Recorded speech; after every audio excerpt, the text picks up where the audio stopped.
بسم اللہ الرحمن الرحیم۔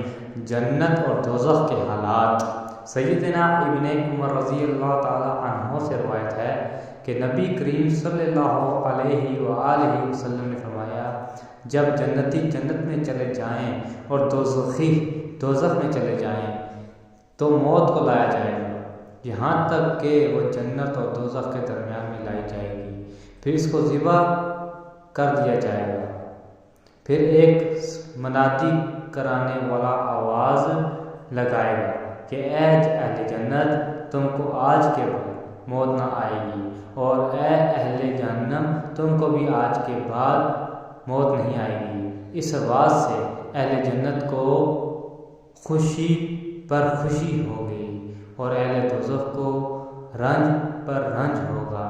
صحیح بخاری شریف حدیث مبارکہ۔